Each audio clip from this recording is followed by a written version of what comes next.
come, gather round, everyone. They're about to talk Disney.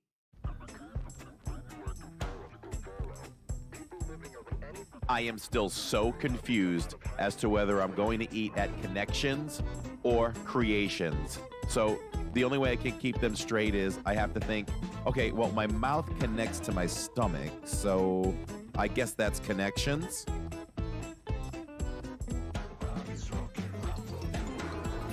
So I call Catherine to see how dinner at the restaurant is going, and she says, I can't talk to you right now. I'm talking to Mickey.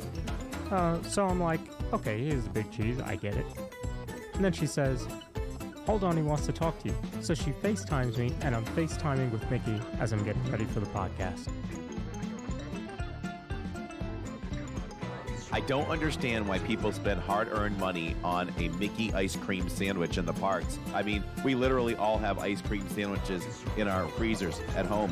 We don't have Mickey bars.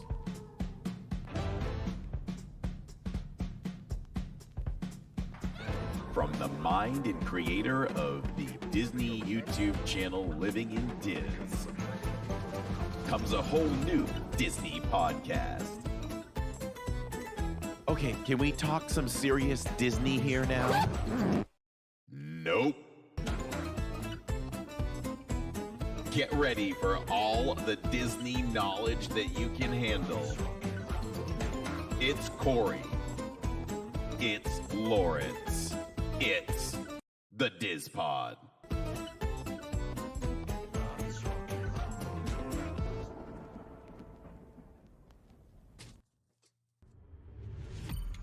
You are now listening to a member of the Disney Podcast family. Head over to Disney Podcast Family on Instagram to see all the latest posts for this show and links to other great Disney podcasts.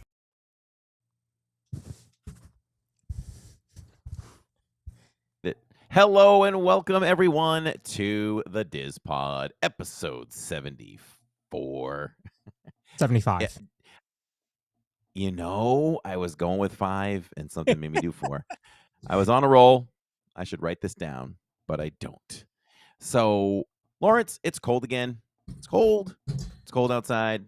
I feel like this is the longest length of cold we've had here in Florida, but I could be wrong. It's recency bias. But you know, and tomorrow we're out in the parks, Magic Kingdom, and it is going to be in the 40s. So kind of thinking, you know, I feel like it's always harder to dress in Florida when the cold hits than when you're used to dressing for the cold up north from where we're used to being. You know, Right. it's like, okay, if I go too heavy, I'm going to be too hot all night. If I don't go heavy enough, I could be chilly all night. And then for me, I'm weird. It just depends on my mood, I guess, because there are times I'm trying to think. I don't even remember now. When we were at Universal the other night, did I just have a t-shirt on? I don't remember now. But there are times where I will just walk around and it could be 50 and I'm like, this feels nice tonight. Yeah. It just depends on my mood. Are you like that too? I will tell you, it certainly does feel like it is colder faster and longer, even here, and I'm sure a lot of the country is experiencing that. But it's cold. Last night I sent you a text with a screenshot. We were sitting at 28 degrees. Oof. In North Carolina, and about an hour and a half or so from here, they had traces of snow, and that's not a high elevation, so that was weird. Oh. So will you see snow at least a little bit throughout the course of a winter, or is it a very big surprise if it happens? So Finley asked me the other day about snow, and I was like, do you want to see a picture? And so I showed her a picture of her. I want to say it was early 2020, and we did have snow, and we had like 4 inches or so. That's been really it. That was really the last time. No, I think there was another snow maybe after that. maybe maybe one snowstorm every 2 years, and maybe it's 4 to 6 inches. That's about it. Okay. Yeah, All right. I it's could deal odd. with that. I I, could deal with it, I you know. so well, and what happens here is you know it's coming. You go to the store, you buy your milk, bread, and eggs, of course, and then you just get ready. And the snow normally melts the next morning, so you don't really have to worry about shoveling it or anything like that. I mean, I have a shovel, but I like it's still brand new in the plastic wrap, you know, like Ah, I know. We brought a scraper.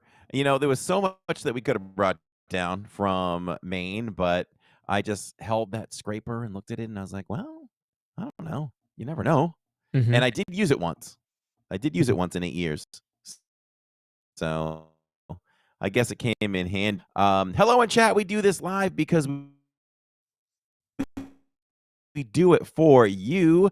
Joining us on this wonderful Tuesdays here for the DIZPod. It looks like some Winston-Salem schools were out today due to some ice. And I hear places that aren't used to snow that may get a little bit. It's like everybody like freaks, which I guess is understandable, where living up in Maine, you were just used to driving through 5 inches of snow every day Yeah. for 9 months. It looks like Heist Piano is in the chat. Welcome, Oh, future guest. yes. Very nice. Yes, he will be on next week. Well, I'm so excited about that. If you have not checked out his channel, please go over and check that out. He's got some amazing ability, amazing talent. So, yeah, it's musical week the next 2 weeks here as we talk to Heist Piano next week, and this week we have Neal talking about a magical night of hope. So we're excited. We're excited. Obviously, Ah, Christmas space, as Corey and I did not talk to each other before the show as we got ready. Um, pretty similar, no. pretty similar shirts there. Yeah, we never coordinate this. It's just when we pop on, what we have on is what we have on. And I saw that Sharon said that we were quite matchy today. And I believe I'm wearing an official DIZPod item today Yeah. from the Streamstress. Are Uh, you? I am. I know I am because she just sewed the buttons on. So, Ah, I I, like that one. I I know. like the little Mickeys there and the minis. Uh, Um, I don't know. I think this is a DIZPod special. okay. It might be that might have She been what happened because she knew it right would know. away. So I think you're right. She knew it right away. So she was like, "No, your shirts aren't the same. I thought it was the same, but your shirts aren't the same." Uh-huh. She knew. So I'm guessing she did them for Oh, herself. yep. You know it's cold. You know it's cold when the iguanas are Yeah, the iguanas start falling out. yes, Yeah. Um, all right. So, they do. They do. I want to acknowledge another name that seemed new to me tonight. Michelle the Quilter is here. Welcome from freezing Central New York. oh, all right. See, quilting, streamstress, we got it all tonight. Um, so sitting Yes, we do. backstage, you folks all know him. He means a lot to me and to Corey. Um, but he has come on tonight. He's come on to the show to talk about um, Give Kids the World and A Magical Night of Hope, which he participates in. I think it is a great event. And it's so funny because tonight or today is the Tuesday. What's it called? The Day of Giving, right? Um, Yeah, I think it's the day of giving. So anyone that donates to any charities, I guess, Christmas charities, for here or specifically for Give Kids the World, they double your donation. Nice. So, very appropriate to have Neal on tonight to talk about Give Kids the World. So, if you're ready, Corey, I'll bring Neal in. Uh, Definitely.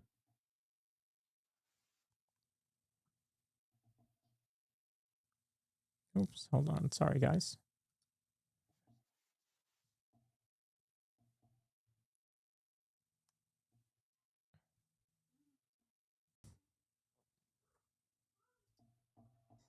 Neal, can you hear us? Hey, how we doing out Yes, there? I can.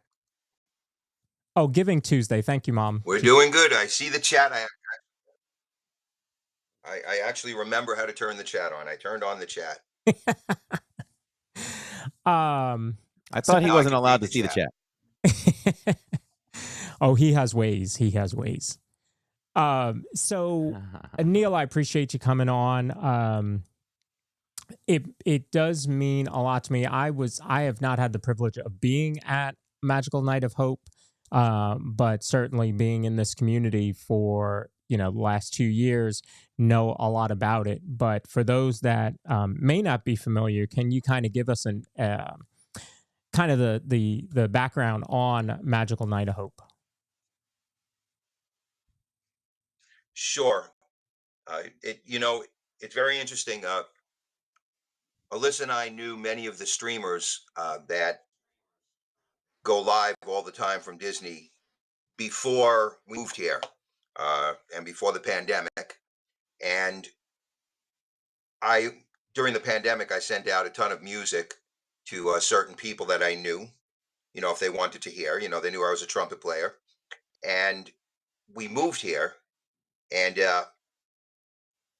it was Corey, it was Donna, Corey meets World, Donna Jaworski, uh, who came up with this thought about doing this for Give Kids the World. She's very involved in Give Kids the World, Mm. and the first one we did was very completely different than what this is going to be. The first one was in Donna's, basically her living room and her dining room, and we had Bob playing piano, and we had uh, Kyle on drums, and that was basically the extent of it. Me, when I played with tracks. We were able to do that, and it was nice, but it was small. The next year, the thought grew. Corey reached out to Give Kids the World. We did pretty well as far as funds for for Give Kids the World. We did pretty well considering it was so small, Hmm. but everybody loved it. So where are we going to do it again? And we went ahead and, well, Corey went ahead and they made a deal to do it at the village, at Give Kids the World Village. They have a big stage, and they have equipment, lots of room for people to come and see it, and the ability for us to go ahead and broadcast it on YouTube. So they came up with this whole scenario, and we did it the first year, and it did really, really well. Hmm. We added Kyle added his friend Ron on bass, so we had keyboards, we had bass guitar, we had drums. Josh from Resort TV One is a saxophone player, and he plays sax, and I played trumpet. We did very well, and Give Kids World was very happy. So comes the next year, and then we also had. Oh, I mean, Nate was there. He read "Twas the Night Before Christmas." They interview people. Gidget, oh, how do you pronounce his name? The keyboard player. Ice. Heiss. Hmm. Heiss. Heiss had put in. Uh, he sent his music to Corey, and he performed. Bob performed. There were interviews. An interview of a child and a family that went to the village, and it was beautiful. The next year we did it again. We got it better this time. We found a sound gentleman who is phenomenal and really knows what he's doing. Steve from Steve's World. See how this is all the folks who you know. Hmm. He was involved because he does a lot of the videography and the running the cameras. So Steve was sitting there. This new sound gentleman was phenomenal last year, and the sound was 1,000 times better than the year before, because the year before it glitched out at times. Uh, Yes, and everybody's working hard. Nobody wants to glitch out. Just like on a live stream, when it glitches out, people get upset about it. Well, here we're trying to make money for these families to be able to come and experience this unbelievable place, and we did really well. We did mhm. really well. I know it was over $70,000. I think it's like $8,000 to $10,000 a family. So we got many families to go. Wow. This year, it's blown up. Heist will be there again. I know he was in the chat, and I know you're interviewing him next week. Uh, and he has his music. Josh and I are back on horn. Corey will be singing from Corey Meets World. And we have our rhythm section. Bob will be there, and Bob will do his show again, which is always great to see Bob, you know, do his thing. Yeah. And everybody loves Bob. We've got the rhythm section, and we've added a guitarist. His name is Connor. Connor is a phenomenal guitarist, great soloist, and we're all excited to see what he does. So there's going to be some special stuff this year for sure. So it's all grown, Yeah. and people say, well, did you expect it to grow this way? Well, you don't go into a performance and have any expectation. The expectation is, no matter what we do, are we helping these families and their children? Because that's what it's all about. I got called personally to play on December 14th 6 times, since we decided to do Give Kids the World, and my answer was simple: I'm booked. And many musicians would say, "You're crazy. You're giving up money and you're doing a benefit." Well, you know what? This benefit benefits people that deserve it. That their lives are not simple. Their lives are difficult, and they're trying to make their child feel like they belong, no matter what is going on, what health issue, what disability, whatever it might be. Mhm. And the village does a phenomenal job at that. So, for us, it's not how well you play, or whether, everybody wants to see Corey sing, or hear Nate do his thing, or Heist play his keyboard. No, it's or Bob do a show. No, it's about what we can do to help these families get into the village and feel that load come off their shoulders. And to me, that's better than making $1,000, $10,000, or $1,000,000. It's just an incredible thing. You're giving, you're giving not only a donation, but you're giving of yourself. And if that's a certain talent, then that's what it is. Yeah. Uh, yeah, and guys, when you're there and you're up on that stage, it's so rewarding, knowing, first of all, I'm looking at all the names popping up, in the chat right now, all our great friends, who's, I know that night Corey will be live living in Diz, and I understand that, Ralph Macchio will be in, he'll definitely be there, and Corey and his family will be there. Uh, and I believe that Shirley will be there also. So I know that sometimes, things get a little, dicey. What are you going to do? It's the same time. Uh, Hopefully you'll take a moment to pop in and check out what's happening, and then go back to Corey, and then go back to see Neal a little bit, and go back to Corey, and support Corey as always. But this is a special night, and this one, you know what? I guess you have to look at the Grinch. which you all saw this weekend. And when he lifts the sled over his head and his heart pops out and grows 10 times,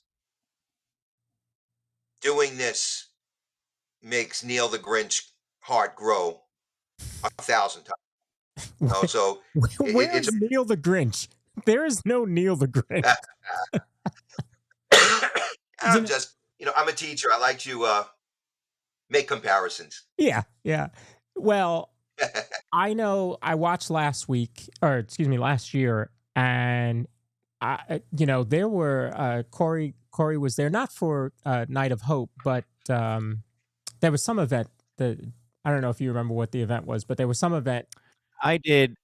Yes, I did the Tony Baxter special event, which was amazing. right? And Yep, And yep. We went. I'll It was say Corey, Alyssa, and I. yeah, and I know seeing that's you right. go, Victor was there too. that's right, Victor.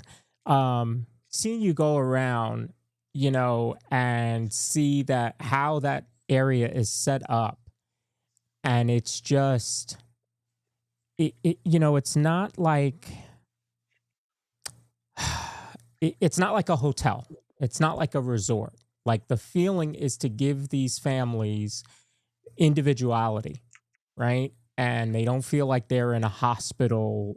It was just incredible to see. And then the star room, right? That's the The big Yes. star room. the star room? Can you tell people a little bit about that? I can. Absolutely. I mean, I don't know if Neil's had the opportunity to do it, but you can talk about it first if you want. Go ahead. I'll talk about it after you. Go, go, go. So I was told that, correct me if I'm wrong, but very few people get to see this. Maybe if you're not one of the families. So it's a really rare tour to take, and I was able to do that after the live stream of well, no, I live streamed that, right? But signal wasn't great. Hmm. So um and I guess that's something that not many people have done. I guess I know it was exclusive to see. It's amazing. There, you look up on the walls and the ceiling, and to see all these stars and know what they mean. Each star represents a family that has stayed there. And let me tell you, there's more stars in that on that roof and on the walls than you would see in the sky on a dark night. It gives me the chills just to talk about it. Some of the family, some of the kids are still a lot of the kids with the stars on displayed are still there, but there's also kids that are no longer with us too, that are represented on the walls and the ceilings there too. But at least we know that that they were able to take time out and enjoy something this incredible and impactful to the family. I think Neal was kind of touching on it a little bit, where you just don't know what this place is like unless you are there, right, Neal? And it's not a hotel kind of setup. It's like a neighborhood. It's like my own neighborhood. It's like yours and Neal's. It's every family gets their own house with their name on the front side of the front lawn. um, so it's such an incredible feeling. But go ahead, you can talk about the room, Neal. I could talk forever about that place. Sure. So my first introduction into the star room was pretty wild. We had rehearsed. It was our first year there, and for the folks who pay the extra money to be VIPs, they do get a tour, and included in the tour is a star room. And I heard people talking about it. I had no idea what it was. This is before performing, mind you. It's pretty intense. So Kelly and Ivone, Myers and the Mouse, who are a partner channel of Living in Diz and great friends, they go to me, do you want to go to the star room? I'm clueless. I have no idea where I am going, and nobody tells me. So I'm like, all right, let's go to the star room. I'm thinking, oh, this is going to be cool. Maybe there's games in there. It's Fun City. It's the star room, right? Mm. And walking, they're going. We just want to warn you, we could be very emotional in there, and we'll tell you about it when we get there. So we leave the stage area and we walk out of the building, and the star room is kind of in front of it. It takes about 2 or 3 minutes to walk there, and they open the door. I walk in and I look around, and all I see on the ceilings, on the walls, are these stars with names on it. Yes, Fly Girl, this place is in Florida. So I'm like, what the? So then Kelly and Ivone explained it to me. Now their child has a star up there. So you can only imagine for them Mm-hmm. what it feels like. And they explain it to me.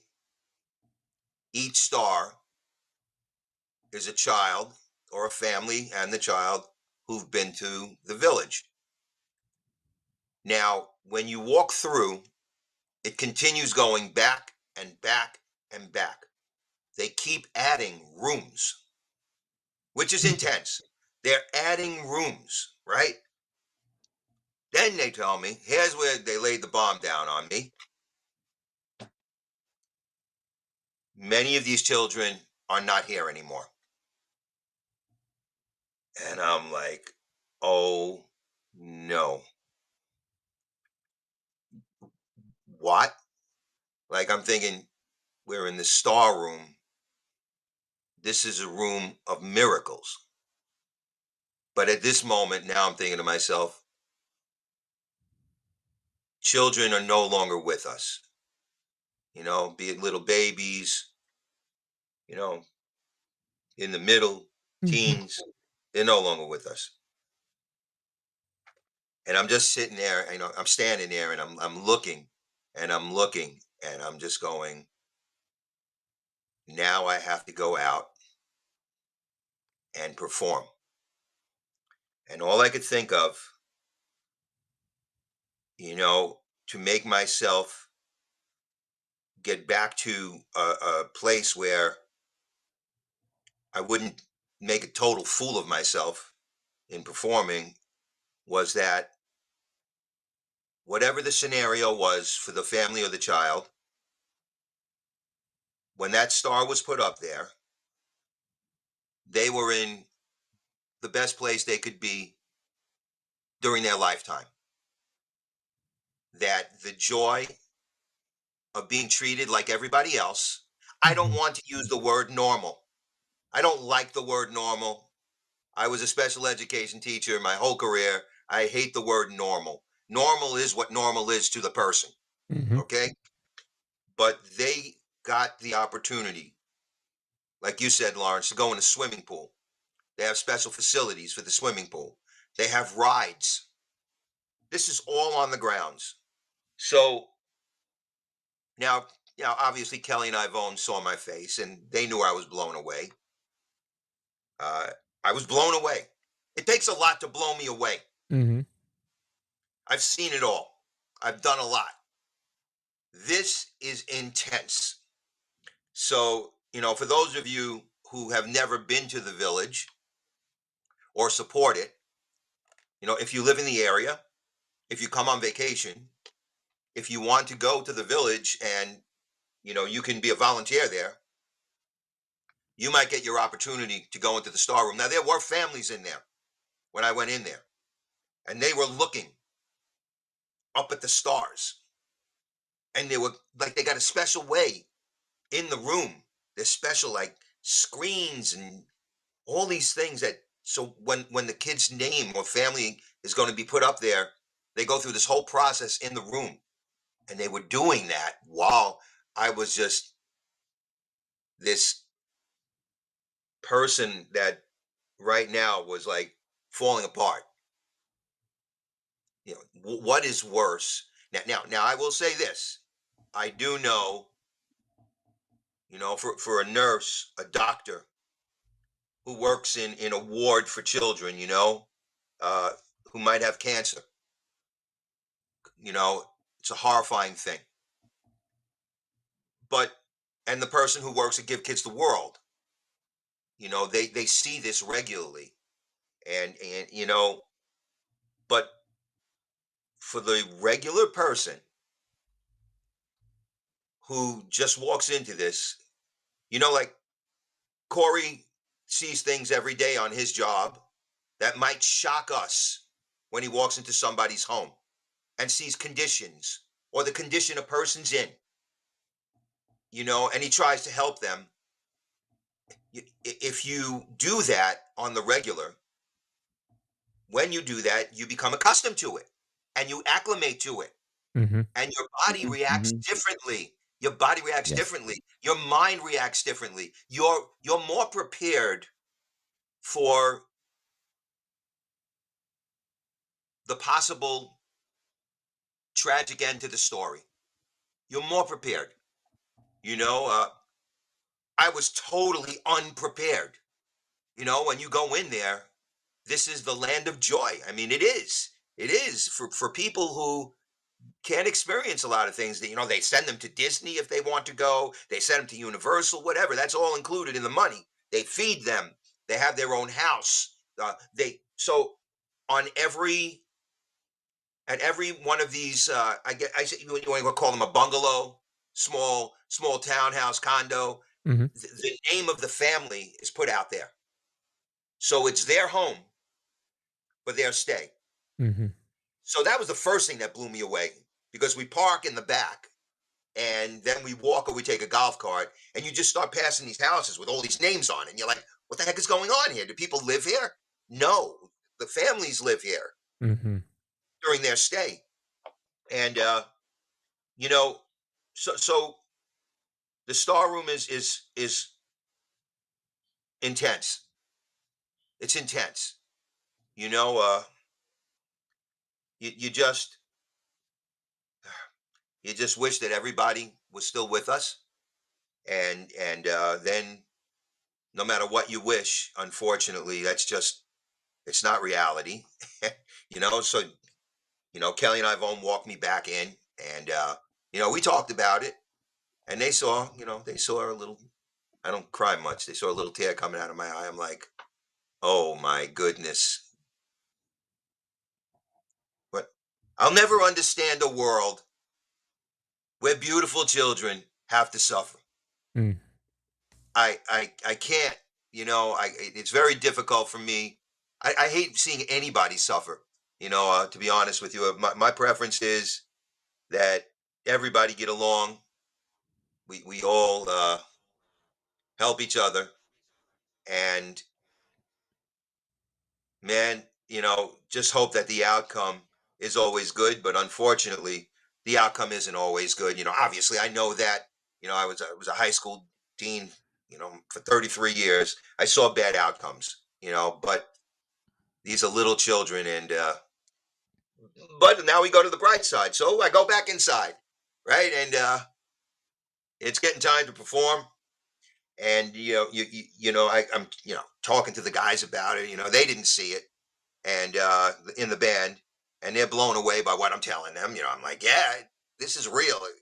This is unbelievable. Like, there's stars as far as the eyes can see. Like Corey said, you look in the night sky, and we're in Florida, and you can see stars. We don't have the type of smog Mhm. Yeah. that I saw in New York City. It's a different thing. You see stars here. No, no, no, no, no.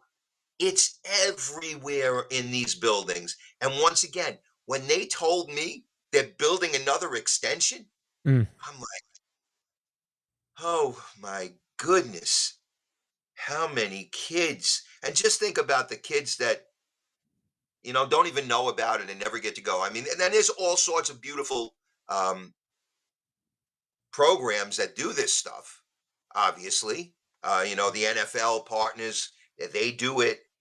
Disney does it. I mean, I know Alyssa watched the Disney special with Elton John the other night, and they brought families to Disney World. And there's always a situation, with either the child or their living conditions or whatever. So there's lots of groups that do it, but here you can get a personalized moment where, you know what? If you're not thankful for where you are in life and what you have, and if you have children and your children, they might get the sniffles, they might break a bone, you know, uh, maybe somebody will get appendicitis.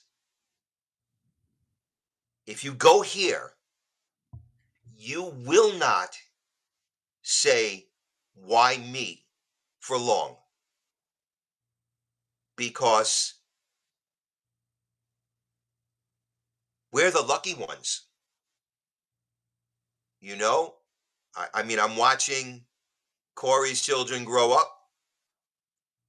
I'm watching Lawrence's child grow up. We're the lucky ones.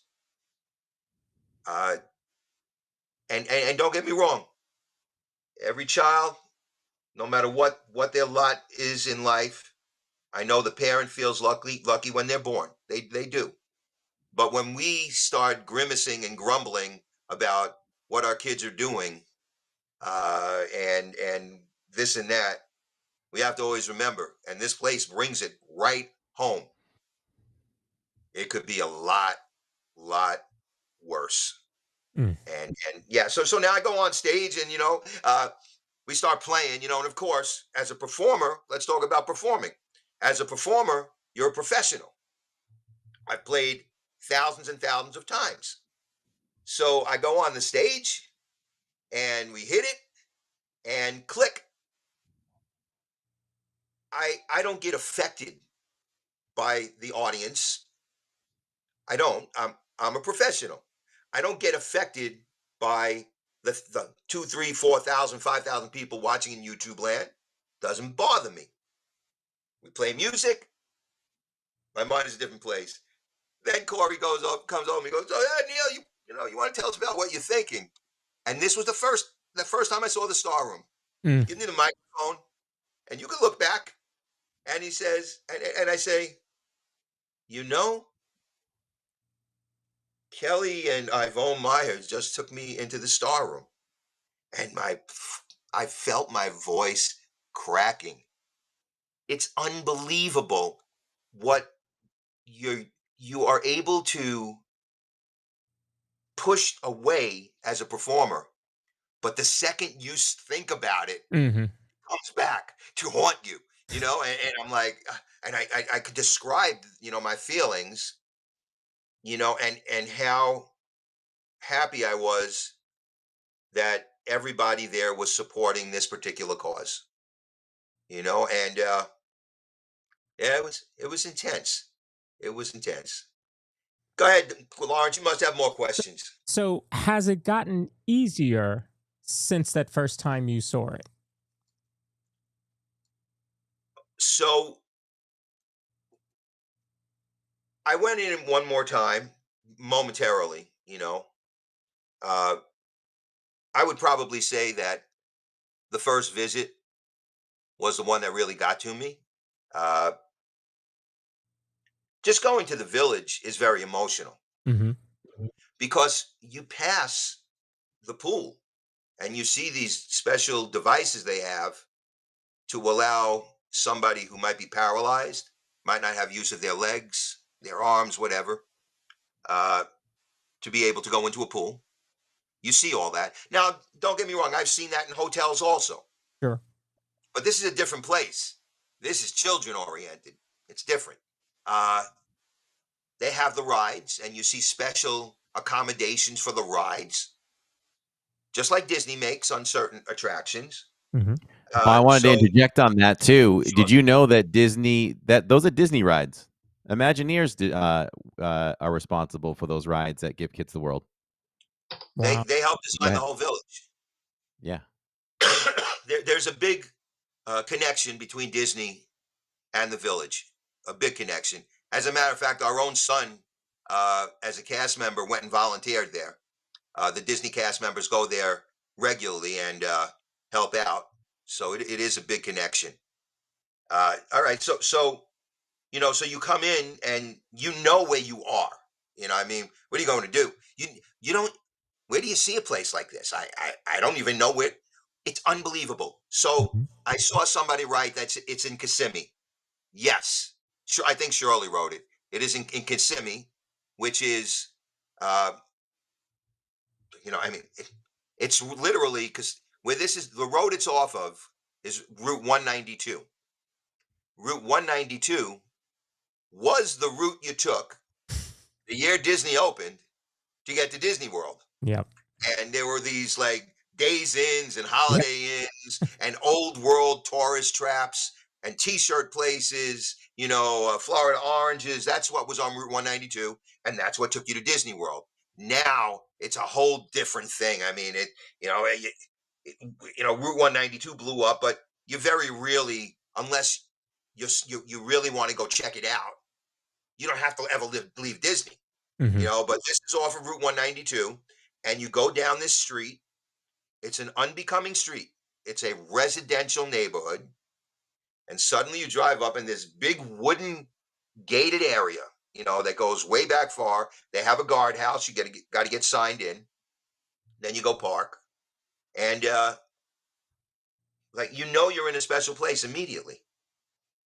You're in a special place immediately. You see all this stuff. So whenever I go there, it is definitely an emotional situation for all of us. But I've adjusted, and no, I've got a lot to do here. I got a lot of playing, so I Hmm. can't let it mess with my mind.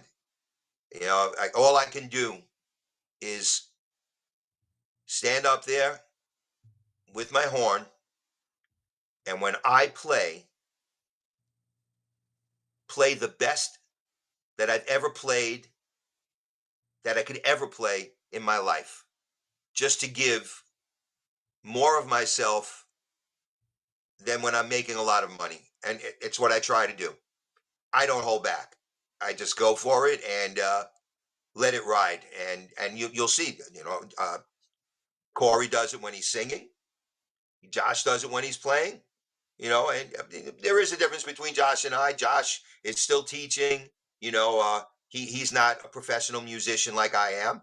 Uh, I've been attacking this music now for a good month, Hmm. playing it over and over again. And we had a big rehearsal with Bob, and it all went great.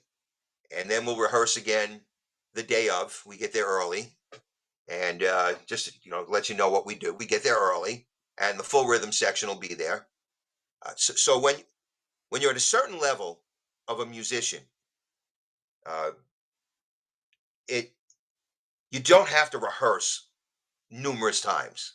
It's not like amateurs or kids getting together. It, you know, it's more of just, okay, here's the music. This is what we're going to play, but we have to go over the arrangements to Hmm. make sure that everybody knows where to go. Okay, where are solos? How do we end it?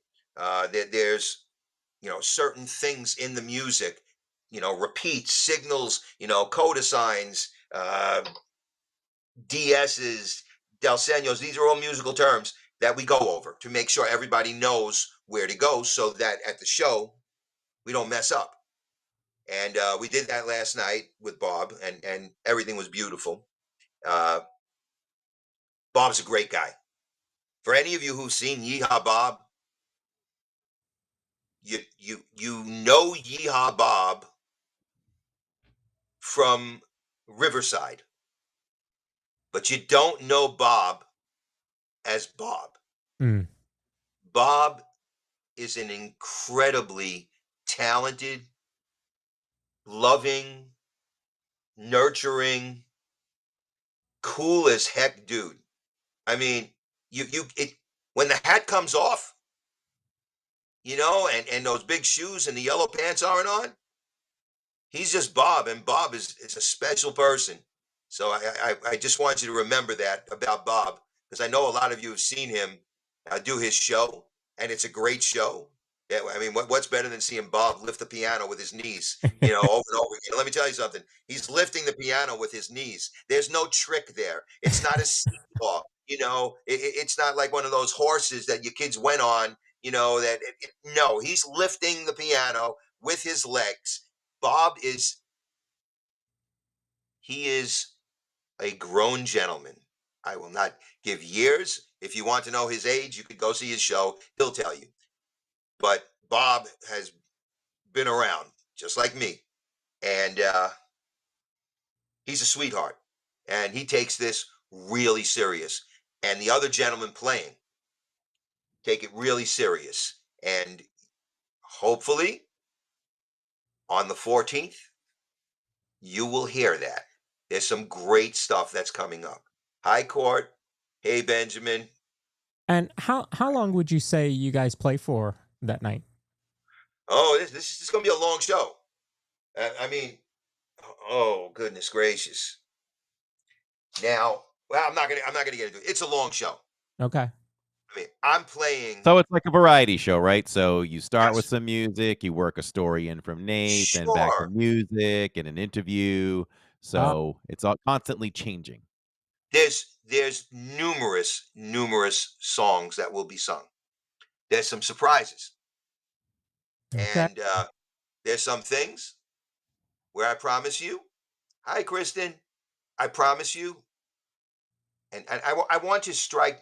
Make sure you all understand this.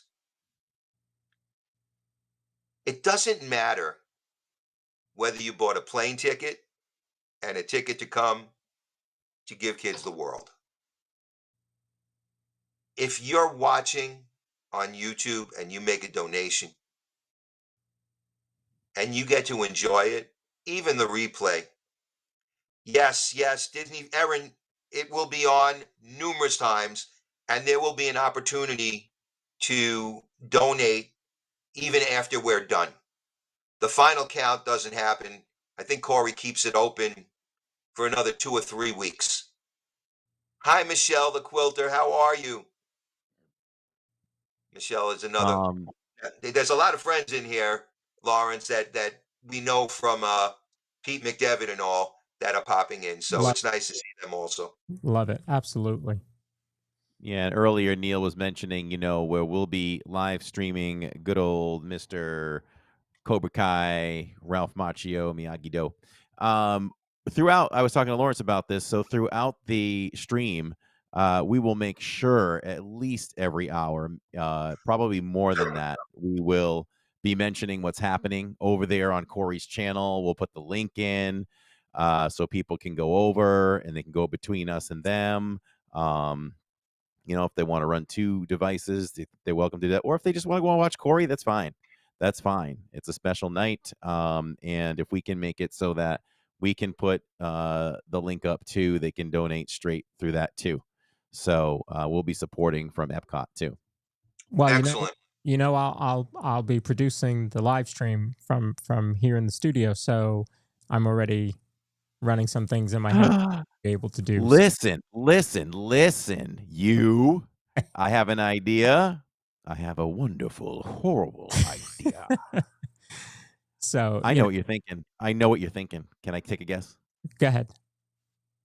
Why don't we pull that in here and there, and Yes, people can see Neal that's right. perform? Yeah. And certainly to have the link in, and I mean, it's our friends up there, Neal, and everybody knows Corey Meets World and Resort TV1, Josh and Bob, which I will have the pleasure of seeing for the first time in person in January. So looking forward to that for sure. Because I've seen the two of you live stream it, and just looks like it's so much fun. And my brother will be there. Actually, two of my brothers will be there. Gotta be. Uh, Neal Well, needs to now come to I'm that. thinking. Neal needs to come to that. Well, you're going to have to let me know when it is. Uh, I got a couple of things to do in January. Nothing major. You'll let me know when it is, and I'll let you know if we can go. okay. And I would love to see your brother there and your son, absolutely. Yep. And if I could get to Hollywood Studios before, I will come packing Wookie cookies. Oh no.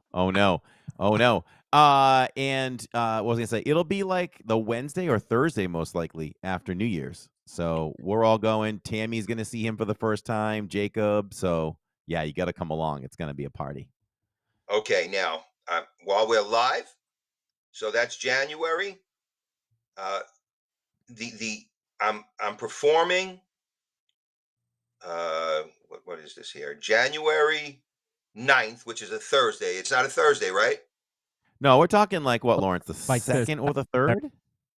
Okay. Well, if that's the case, hopefully we're pretty clear. Cool. I'll just Okay. confirm with the boss. We all have the boss. The boss is inside watching TV right now, Uh-huh. and now I will. You see, I'm remiss because I've never said this before. Standing there live, I give kids the world when I talk about what I think about it. I never say, and I don't understand myself right now. I thought about this yesterday. I never say anything about Alyssa.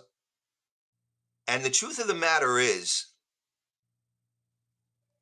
every night since we got married, even on our honeymoon, because I bring my trumpet everywhere,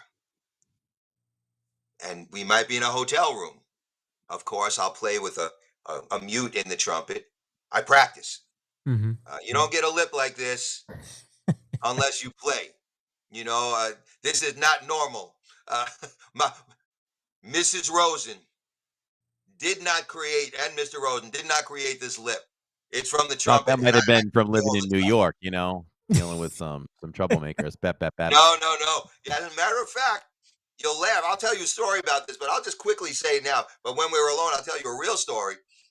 I was involved in a situation where kids were doing the wrong thing in the bathroom, and I'm talking about what things that are legal in New York right now, Mm-hmm. Mm-hmm. and they heard us knocking on the door, and one of them pushed the door, and literally his arm went into my mouth and busted open my lip, and I had to play that night. I was so angry at this kid. It took a miracle for me to keep my hands in my pocket. Blood was coming down my face onto my shirt. The kid busted my lip open by smashing the door. And man, I the principal saw me. I was livid. I was like, my lip. This has never happened to me in my life. Luckily, I iced it when I got home, and I got through the gig. But it did happen one time where I got my lip busted only once. Mm. This is a strong lip here, and he hit me hard. But obviously, we have survived. It's funny. It's not just the top lip; it's the bottom lip also. If you see this mark right here, it's just wherever the mouthpiece goes, and I'll show you. We're talking music. Mm-hmm. I wish I could play a little bit for you, but I can't. The microphone, gets overwhelmed. But Right. so this is the trumpet. This piece of metal goes right here. Now,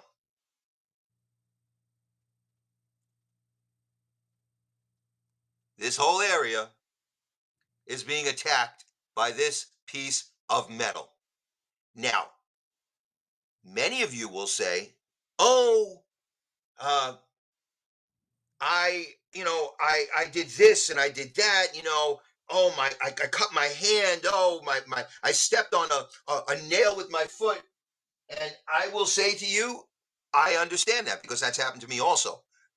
But for a brass player, we spend our entire lives sticking a piece of metal on our lips. The lips, it's the softest tissue that you have that's exposed. So when you wonder, like if you see me on the stream or whatever, and you go, "Look at Neal's lips, he's got funny lips." Well, I will say Alyssa loves them. Alyssa loves. She said my funny lips attracted her to me, so I'm glad I have them actually. I've never looked at your lips as long as I have today. Well, I've been It practicing looks a a lot. little bit like the figure on your shirt right there. like a parrot. Like it just kind of comes down at the Oh, top, like a little on baby this side. beak. Now, well, Yeah. now back to Alyssa. So I am remiss to say I've never thanked the most important person besides mom, because she's been there from the beginning. From 4 years old, when I took my father's trumpet out of the closet. My dad's been gone since I'm 25. Uh, but mom's been there the whole time. When my parents had nothing, nothing, they put money aside to pay for trumpet lessons for that ungrateful son. That's what parents do. But what does Alyssa do? We will be married 30 years in April. I come into this office, I play the heck out of this trumpet. You folks would probably go, "Oh my God, what the heck is going on in that room?" I'm blowing the trumpet at volume levels that definitely have knocked some paint off the walls. It's how I play. I can play mellow and play a ballad, but many times I'm hired to play what they call lead trumpet. Hmm. And lead trumpet in the music, the notes can be very loud, very high, and you have to play them with precision. The only way for me to do that is to practice really hard in the house. And that's what I do. I practice the heck out of the trumpet. And Alyssa is in that room now. We did go ahead. I bought her a system for the TV that can be very loud. It's the JBL Bar 1000. It's intense. It's got like multiple wattage, and the subwoofer is huge, and she turns that sucker up so she doesn't have to hear me. But just imagine how loud. Hi, Disney James USA 78. Great to see you. Thank you. Uh, could you just to have to turn it up to that volume? She deserves the Medal of Honor. So this year, I will remember to thank my wife, who will be there. My children aren't here anymore. They dealt with it also. Mm, You know, uh, thank goodness the house is quiet enough from the outside where the police have never come to my door. I guess either the neighbors don't hear it or they like what they're hearing. So I've you asked never. you this before. I've asked you this before, and some people might be wondering this, so I'll ask it again. Um, I always say, why don't you just wake up and practice? Like, if that's a task that you do, and of course, it's not a task because you love it. But why? If I were you, I would like roll out of bed and do it, and then it's done for the day. So Here's the why do you reason. do it so late? And especially after a Disney night, right? Who wants to do anything after that? Sure. Here is the reason. I'm extremely paranoid that during the day, if somebody's working from home, if their children are home, they have little children, and they're outside, they're going to be hearing whatever they're hearing. And when I'm playing later, I know the kiddies are going to sleep already. Chances are, uh, I kind of look around the windows. I know that one neighbor's like, I'm not. My room, my office is completely opposite of one neighbor's. The other neighbor, I believe it's their bathroom that's over mm. here, and there's no bedrooms. So I just figure it's better to play at night than during the day. But I will go ahead and sometimes play during the day. Uh, it depends. Yeah, listen, I'm being completely honest with all of you. There's times, and Alyssa's seen it happen to me. There's times, yes, we go to Disney with Corey, and it's 100 degrees, and we stay all night, and we come home. I sit down. I got to go to the computer. I'm looking for music to record, and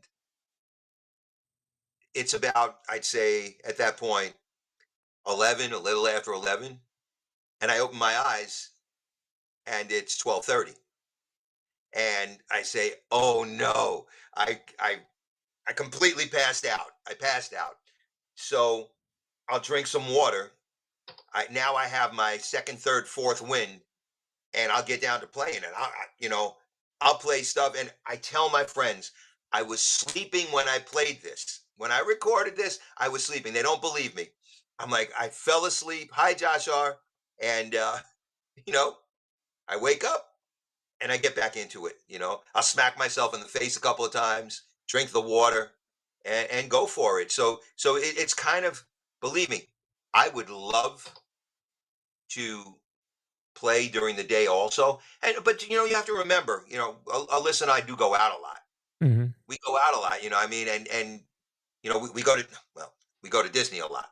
So we do get home late. Today, I mean, I could have practiced earlier today, but I'm with you guys. So I'll get into the practicing after I'm done with this, and I'm also doing some other stuff. This is a busy week. So tomorrow I have a rehearsal for another thing I'm doing. Then I'm playing with a band on Thursday. I'm playing with a band on Friday. I'm doing another thing on Saturday. And the thing I'm doing on Saturday is huge. It's huge. It's uh it's a church thing, and it's all Latin music in this amazing place. I brought back the best bagels from New York.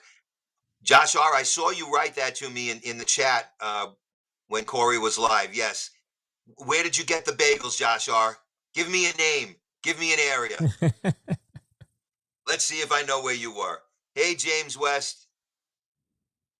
James, yes, I'm performing again this year.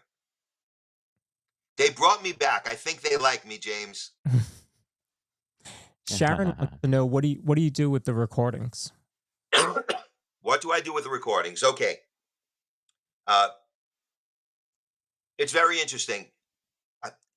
Because I am not, you have to understand, I'm recording 10, 11, 12 o'clock at night. I am not going to film myself recording when I look beat, half asleep, and ready. You know, I got the shadow happening. I look terrible. So on Instagram, in order for me to post, which is why I haven't posted in so long, Lucas has to help me with this, and whenever he says, I'll get him. I know I'm going to get him this. He's coming home for Christmas, so I'll get him. You have to post a video of some sort with the music. You just can't post the music. Hmm. I can't post it, Sharon, in the mod chat. It doesn't work. I wish it did. I have links to Dropbox. You know what? I will try that for the mods. I will try and send a link, because I was using Box originally. I'm using Dropbox now, and you guys will let me know if the link works. So what I do though is I have about 20 to 25 friends and family members uh, who I know listen to the music and love it all the time. So I individually, every day, and I have to do it today, sit there, and Allison is one of the people. I send each one of them to their specific number to text, and it takes a while, but I send those tunes out that I do at night and let them hear, and hopefully they're enjoying it. It makes their day better. I know I send it to a bunch of my mom's friends, and they love the music. So it's more, to tell you the truth, Sharon. It's more to make me play better, because one thing that you can never hide is when you're playing into a microphone and somebody's recording it. Every little nuance, every little, uh, every little thing that might be wrong. Ah, Brooklyn Bagel and Coffee Company. Cool, cool. Wait. I'm looking. Bagel Supreme. There you go. There you go. All right. So, but every little gaffe that you make, it's just like it's out there on the recording, and you hear it, and you know. So it's to my benefit, actually, and I, I I've upgraded a lot. In my studio, I just ordered a new microphone that's for live and recording that I'm waiting to get, and it's my practice. It's how I practice. I practice scales. I practice, from books and all. But in the end, to play in front of people, you have to play real music. Uh, to know whether you play real music well or not, you have to record yourself.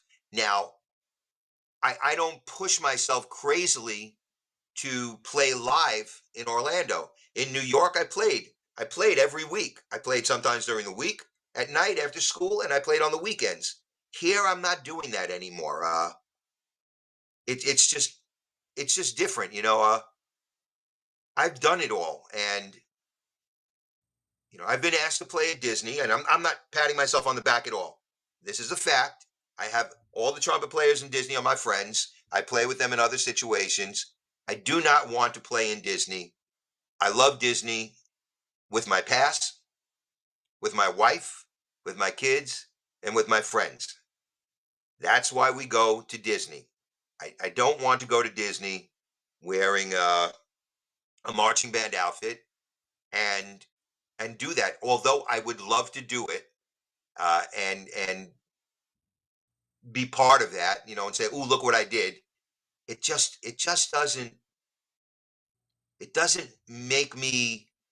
Nothing makes me really want to do it, And let's be real, I do not want to play in 95, 100-degree heat. Mm. I don't know how they do it. They amaze me, and there are phenomenal musicians here. Just so you all know, these other friends of mine are great, great musicians. But for me, because I'm not playing live all the time now, this week it's crazy. I I will practice, and I yeah, it's my happy place. The flugelhorn is here. Hold on, Theo, it's right here. Here it is. It's here, and you'll hear it at Give Kids a World at the Magical Night of Hope. The Magical Night of Hope, the flugelhorn will be there. Mm. Hi, kid. How are you?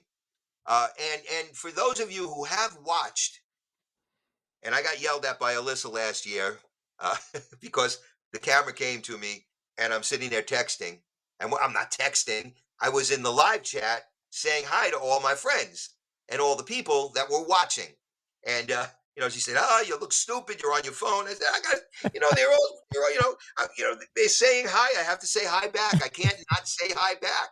How can I not say hi back? So if I look like I'm texting, I'm certainly not ordering anything on Amazon." No, I'm talking to Theo. I'm talking to Kit. If Stephanie's there, I'm talking to Stephanie. Benjamin, if you'll be there, I hope to be able to answer you. Uh, you know, Alyssa, Elissa, whoever is there. Hi, Alyssa Stenberg.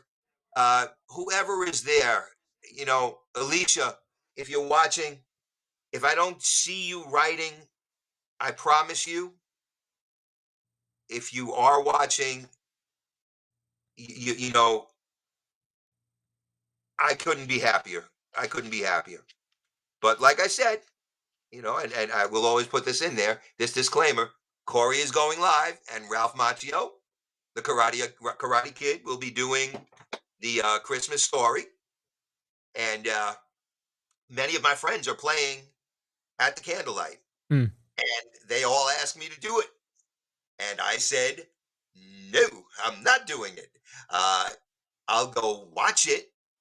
We saw Anne Margaret last year, but I won't. I don't want to go to Epcot, and the point of me being in Epcot Is to is work. to make money. Yeah, it's to work and make money. No, no, that's not what it's about. Hmm. I go to Epcot to have fun. Yeah. And although playing music is super fun, it's obviously you're working, like you just said, Lawrence. You're working. Then look what it does. It makes it hard. Robbie works for the company. And you know, when you work for the company, like I know a lot of people that work for the company, more than most, and many cast members have come to Alyssa in my house for special occasions, and you know, I would assume that their view changed from point A when they were just visiting and loving Disney to point B where you collect a paycheck and you have a boss telling what you have to do. You know when you're working, it's different. So my preference is to just go ahead and do my thing. Kit, it is December 14th. I believe it's 6 o'clock p.m. Excuse me. Kit, you can go on Instagram and other places and look up Magical Night of Hope and get all the information. Oh, Kit had some snow showers. Oh, now you were talking about snow at the beginning. Hold on, hold Yeah. on. So okay, being a former New Yorker, just like Corey, I did not take one snow shovel, which was a mistake. I should have taken a shovel because I ended up needing it for gardening, for a little gardening that I couldn't do. I had to dig something up. I had to buy one at Lowe's or Home Depot, but I had this snow blower. It was this big orange giant. It was an Ariens snowblower, and it could it could do the sidewalk. If there was 2 feet of snow, and it could shoot it across the street onto your neighbor's house. That's how powerful it was. It was a big gas thing. And one of my favorite days was when I sold it. I used it 3 times. My favorite I days hear that was when one. I sold it, and I lost $1,200 on it. I lost $1,200. I sold it for $800 cash.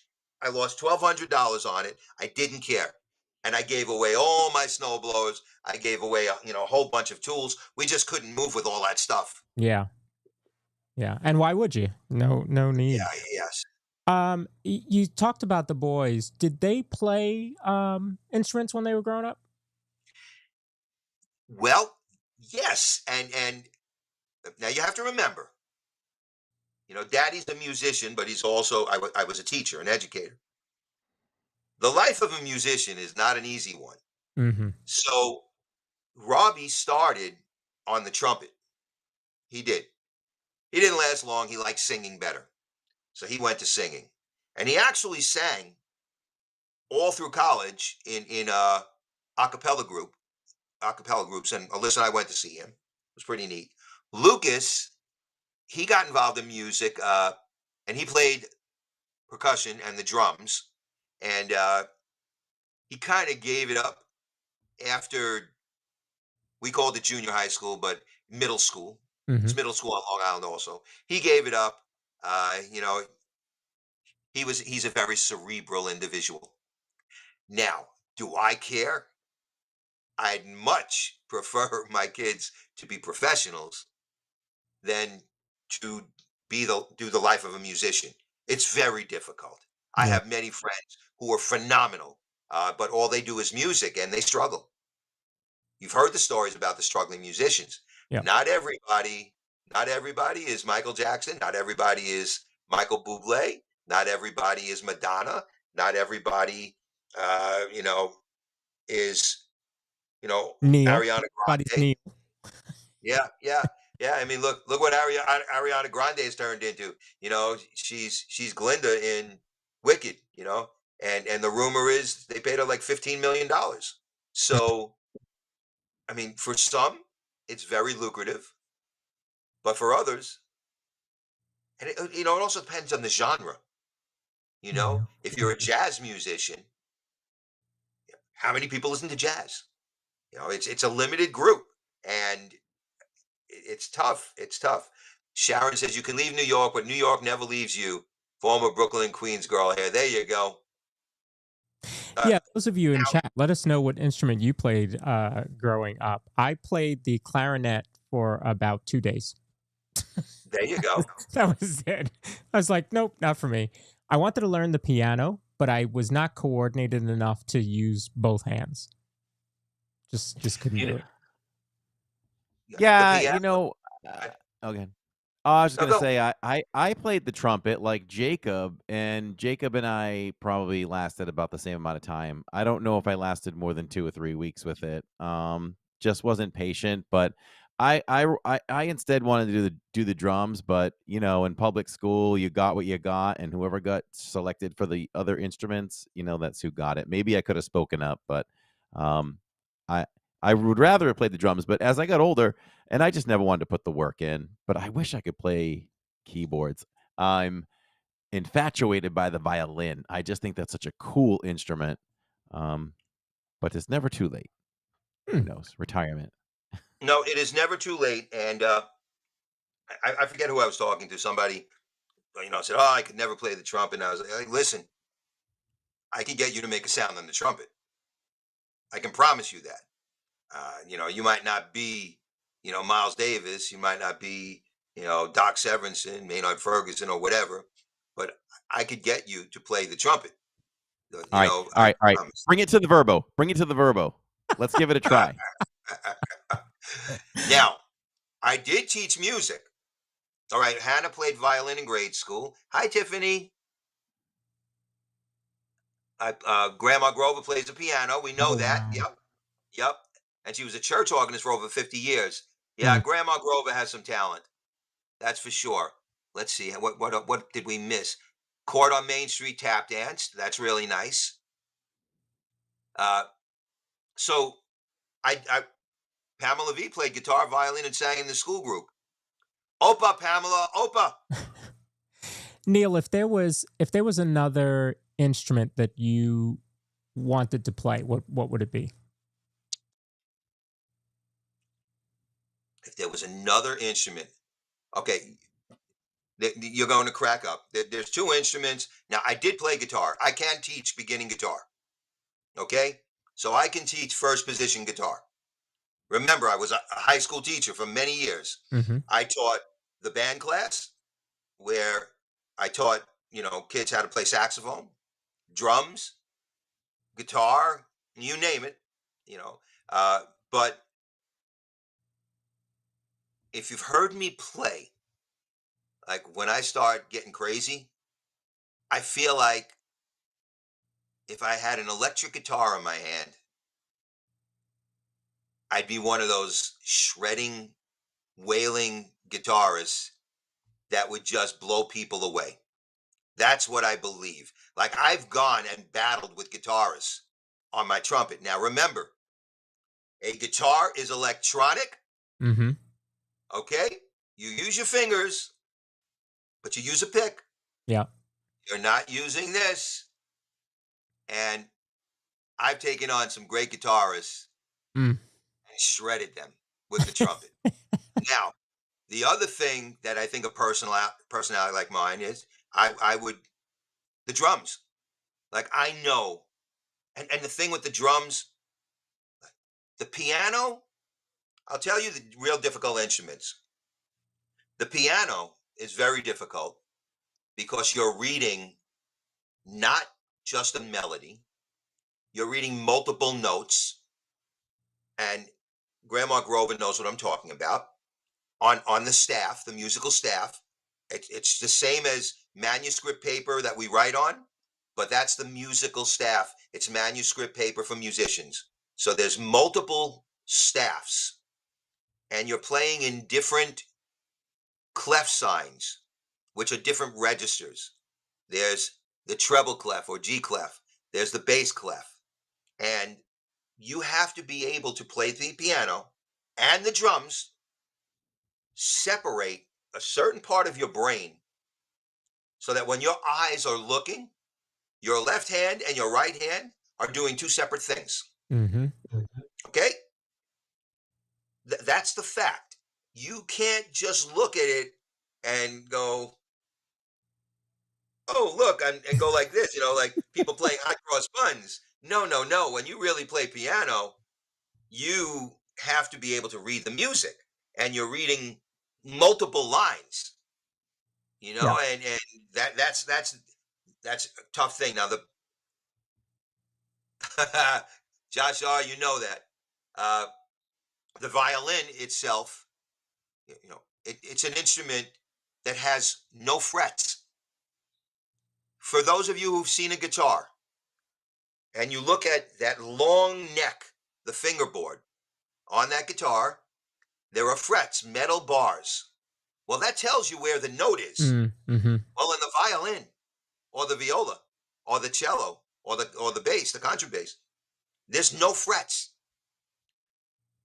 So you've got to stick your finger on that string and know exactly where that note is, and it's in tune.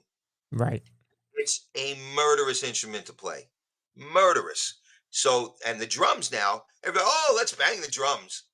Your left foot, your right foot, your right hand, and your left hand are doing something totally different Yeah. at all times. It's a gift to be able to do that. Maybe if you start out young, it's easy. Yeah, I could sit down at the drums and I could hit the bass drum straight, just boom, boom, boom, and hit the hi-hat or the ride cymbal and hit the snare drum and play in time. But when you start getting into stuff where your left foot and right foot have to do something different, my right foot and left foot do the same thing no matter what I do. Now, it's funny because if you're driving a car, we don't even think about what our left and right foot do, right?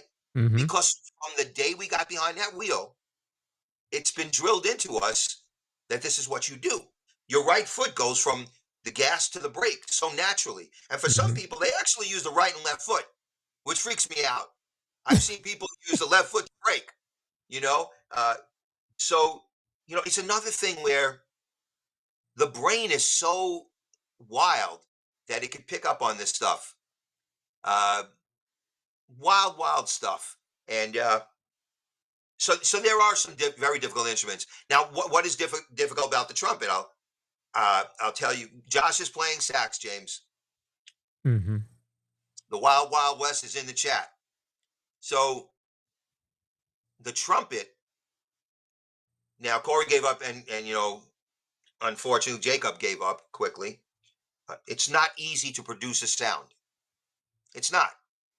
Unlike a saxophone, which has a reed, and if you bite down hard enough and you blow, you'll make a sound. It might be atrocious, but you could get a sound out of it. The piano, the one great thing about a piano, although it's you pick up the trumpet, and it's the funniest thing. You'll see people go, and they take the mouthpiece and they go, and you hear like this farting sound, and they try for a minute, and they say, I can't do this. I can't do this. It's nobody has patience anymore on earth. Patience is gone. It's out the window. We can't Yeah. wait online for a ride. And so the heck, how are we going to wait to get a sound on the trumpet? So the trumpet now you start off sounding like garbage, but just like anything that you get good at, if you have to have that gift, right? You know, uh, a great quarterback didn't just suddenly pick up the football and you know be great. They practice, but we know that in the genes somewhere there's some greatness that was meant for them. Otherwise, if it was that simple, everybody would be Everybody great. would do it. Yep. Everybody would be the best. Everybody would be the best. Corey wouldn't throw his favorite quarterback at me all the time, Mr. Brady. Oh, but he had a gift. He had a gift. We got to be real. There's people that are born with gifts in certain things. Uh, Now, as far as hi Ross and found, uh, try and understand, and as a former teacher, retired, giving up is easy. It's easy to give up. It's very difficult to move forward. You know, uh, you're in a classroom, and let's say it's 50-50. 50% of the people want to strive to do better. 50% of the people don't care. Well, the 50% that's striving to do better, if they look at the 50% down there and say, well, they're getting a 65, you know, they're passing. Why should I strive to do better? And they go that way. They've been influenced by the dark side, you know? Now, the 50% that see the people striving to do better, the 50% that aren't doing as well, if they have it inside them to say, darn, if they can do it, why can't I? And push themselves and get help, they might then cross the line and maybe 80% or 90%, and with a little luck, 100% of them become strivers and overachievers.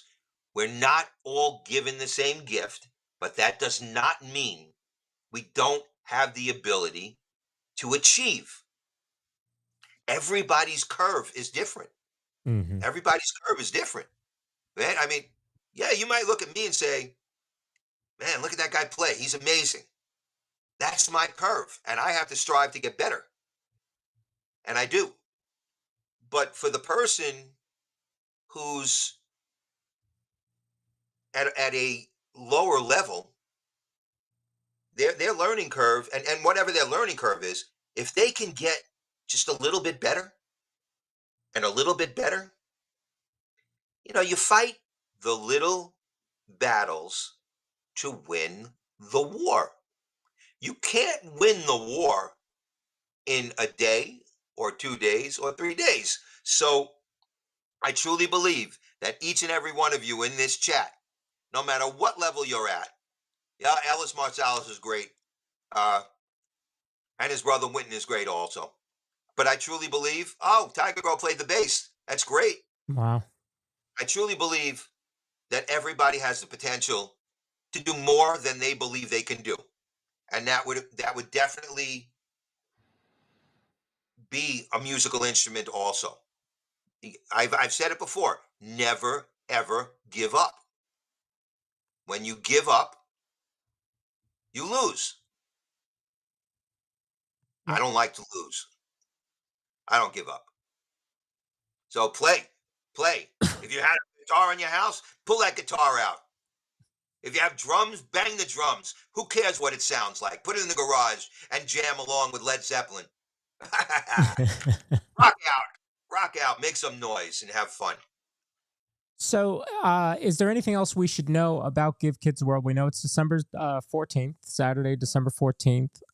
It will be live streamed. I think we're going to probably do some cut-ins while Corey's at Epcot. We will certainly post the link so that you can give back. I believe that YouTube has it set up. We'll check that, where you can do it directly through YouTube, and all the money goes to the charity. So, but I will confirm that first. Is there anything else that we should know about Give Kids the World and Magical Night of Hope? Yes, you should know, once again, whether you're there or you're watching on YouTube, I want you to know this is me, and I'm sure it's the other guys also, but I can only talk for myself. I will play my heart out for you, and I so appreciate your support. Okay, uh, you know, when Alyssa and I are with Corey, in the parks, I feel the same way. When you guys are here and you're here for my friend, there's nothing better for me. At that moment, there's nothing better. For this particular event, the Magical Night of Hope,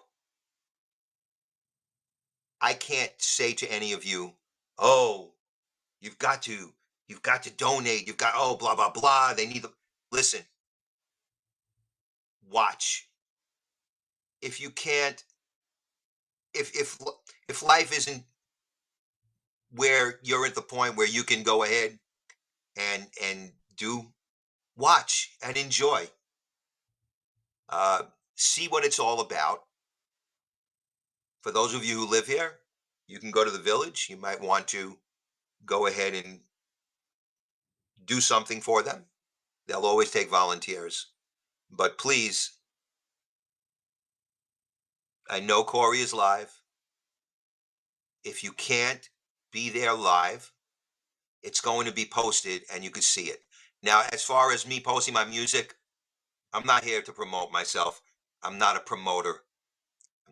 I I don't promote Neal. I don't promote Alyssa and Neal when we're with Corey on Living in Diz. We are just two people who enjoy doing what we're doing. That's all we are. I don't promote me, but I will say if you watch, you will motivate me more than anything you know. Believe me, the motivation I get just from going live with Corey and any of you acknowledging me that I'm there. I mean, sometimes you put my picture and Alyssa's picture up there. I'm like, I don't understand. I've told you that before. I don't understand. You know, but Alyssa and I are just there because we love Corey and his family. That's it. Ain't nothing more. I don't want anything else. Nothing. Nothing. Hopefully we could be there for a long time, you know, and have fun. But this particular event, it's once a year. And if I know and I look at my phone and I see some of you in there, when I go up to play, I am going to play the heck out of that horn. And I'm going to make you proud of me for what I'm doing. And I will tell you this, because we always say that all of you, now let's see, there's 62 of you here, are our friends and how close we all are. I'm doing this for the kids in the family. I'm doing it for you, my friends. So if you can donate, you donate. If you can't, don't feel bad because I'm there and I'm doing it for you. I'm giving of myself for those of you who can't give. I want you to understand that. Never feel embarrassed if you're not in a position to give. Ever. Just being there and being there for us is more than we can ask. That's it. Hi, Roxanne. Okay, so just keep that in mind. All right. So don't ever feel, oh, I can't watch. Oh, Harry just gave Living in Diz, uh, a PayPal, and I can't do it. I can't. No, no, no, no, no. You watch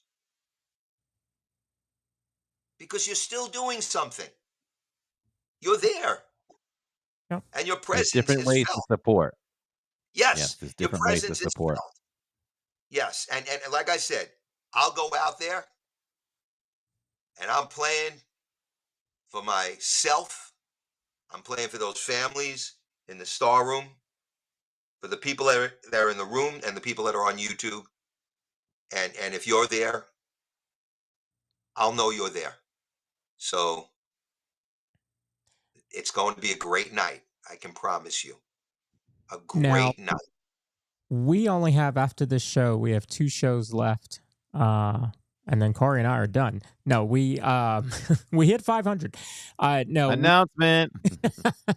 so we have 2 shows left in the season. Next week with Heist Piano, and then the following week really is our Christmas show, the 17th. Last year we got a Neal tune. Actually, we got 2 Neal You didn't tunes. get copyrighted for them. He played it Yes, so well, we got copyrighted for it. I couldn't believe it. I don't understand this. It's a vocal tune. I tell you what, this year, what I will do is I will make sure you can't get copywritten. I Oh, it's am going okay. to Do no, whatever you want. I am going to go ahead and record with zero background. Now, if I could find on one of the like when you use music as a background, if I could find some music that will not create a problem, a background, I will Mhm. use that.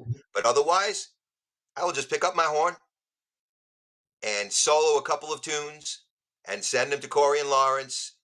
And you'll have to excuse me that there would be no background music. I am not a piano player. I do not have a piano in my house. So I do use, tracks when I'm recording, not what I'm playing. No, that's Mhm. Neil playing. Mhm. I can promise you. Uh, but I will definitely get a couple of tunes in there for sure. For That would be sure. And awesome. yes, now I know I'm working Wednesday night. I know Tomorrow? I'm working. I'm working tomorrow night.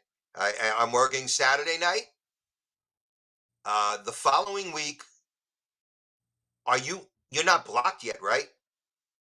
Oh, no, that doesn't happen till Christmas week. Okay. So once we get through this week, you will probably see Alyssa and I with Corey on that Wednesday, as long as nothing shocking occurs. And don't ever think that because you don't see us, we're not with you. And to be honest with you, Saturday we were going to go with Corey and Tammy and Shirley. Uh, I don't know how I did it, but thank goodness it's better now. Uh, I blew out my right knee bad. I couldn't even step down on it. I couldn't bend it to tie my shoes. I couldn't. Sleeping was virtually impossible. I iced it and iced it and iced it and iced it. Michelle, all of you, don't ever thank me. You just being here, all of you, and supporting my friends here. That's all I could ever ask. I don't need any thanks. Believe me, I appreciate it. Uh, just appreciate the people who work hard for you. You know, this channel, the podcast, Lawrence and Corey, Living in Diz, Tammy Corey, Jacob and Jillian, and our friends that are going to be doing Magical Night of Hope. You'll see them all, primarily Corey, but there are other people that will be there, and if you want to see uh, Dale, if you want to see Jenna, they will be there. You want to see Kelly and Ivone, they will be there. They all have integral parts. Um, oh, there is something to say. I am sorry. The silent auction is currently happening for Magical Night of Hope, and Okay. yeah, I can't post it obviously. Hi, Purple Pleasure. See now, if Lawrence's mom pops in, or if Corey's mom pops in on the 14th, that'll even give me more incentive to play better. Believe me, seeing them is always great. I've met Lawrence's mom. I haven't met Corey's mom yet. Hopefully that will happen one of these days. We also, hey, Steve. And Steve and his family we've met. Uh, but how many of you have seen the ads for the silent auction? There's so many great things, and I know all of you know the people who've donated. Victor donated a whole bunch of great stuff, but Steve from Steve's World has paintings. There's dinner with Corey and Steve at the Olive Garden, which Corey hates. There's so many cool things there. So if you can go on Instagram, uh, I don't know how else. I guess it might. I don't have Facebook. It might be on Facebook. Uh, Check your social media. There's some great things, and you could get a great deal. There's a night at the Animal Kingdom that's up for grabs, and it's all a silent auction. You just put in your number. Mhm. Thank you, Allison. Allison, I love you. You know that. Um, and has seen them. Uh, and it's going to be great. I have to tell you, Ann Gilnack is coming. And there's Brenda. Great to see you, Brenda. Hopefully, one of these days you'll make it down to the land of oranges and sunshine. And we could hook up. That would be great. That would be great. Yeah, but if you want, you should try your best, uh, and check this stuff out. There's amazing things to bid on, and right now the prices are really low. So get your bids in now. Telling you, I will try and let me see if I can forward it to the guys. Oh, I you know got it. what? Okay, great. All right, beautiful, beautiful, beautiful. I just put the link into the chat. It's magicalnightofhope.com.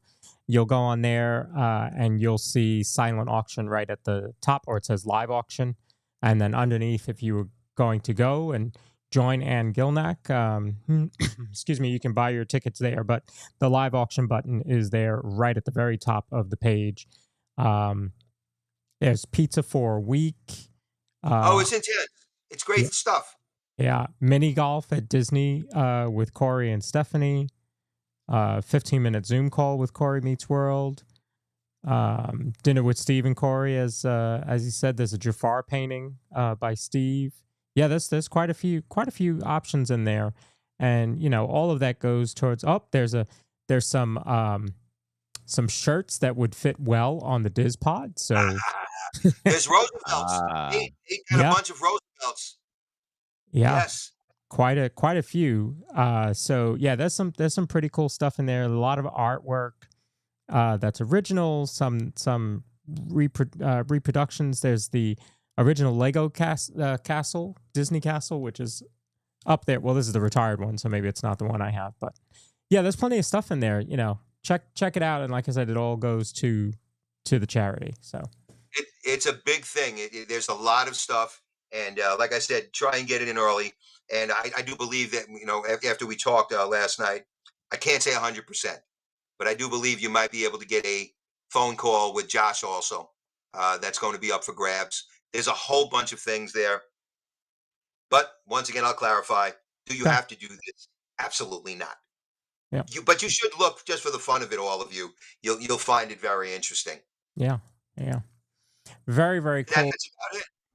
we should donate. I don't know, sitting at Hollywood Studios and eating a Wookiee cookie with Neal. I mean, I would do that. I would do that for charity. I also put a link in too. I think that one is only good for today, where it will double your donation. So Yes. if you are donating, you can always go ahead and click that link, and they'll double your donation. Yes. Now that will not go into the total for Magical Night Right. of Hope, but because today is a special day, it was online. I saw that also, and I got emails from them also. But we donate when Donna does her thing, which we did already, and we'll donate again that night. That's when we do it. Very. Anything else, I I wanted to ask, do you want to do a couple? There were a couple announcements I just wanted to quickly talk about. I don't have a scene for it or anything. But Disney announced Test Track 3.0 opening in late summer and sponsored by General Motors, not Chevy. So they're going back to not that it's not the same company, but I think it's kind of interesting that they're using the GM name instead of Chevy. So let me ask you a question now. The cars that are outside that we saw, I know there's a Corvette, Mm-hmm. a Blazer. What? I don't think there was a GMC. Nope. No, it's all Chevy there still. Yeah. That's very interesting. So they're going retro because GM sponsored World of Motion. Yeah. Okay, which is pretty cool. Yeah. That's pretty cool. I mean, maybe they'll throw a Cadillac out there and they'll talk about the, self-driving of it and all that kind of stuff. I'm assuming they're going to do a post-show similar to what they had in Test Track. So we'll see. They also announced the nighttime parade. Disney Starlight now has the nighttime parade has a name, Disney Starlight Dream the Night Away. And that will open in summer of 2025. The show, the villain show over at Hollywood Studios, is going to be Disney Villains Unfairly Ever After, also opening in summer of 2025. So it is going to be very, very busy at the parks this summer, I believe. All right. I got one hot off the presses. Guess what's not closing imminently? That was supposed to close imminently. I know In this animal. because Jacob told me just before I went live. Do you want me to say it or you? You go ahead. Go ahead. Show them your knowledge.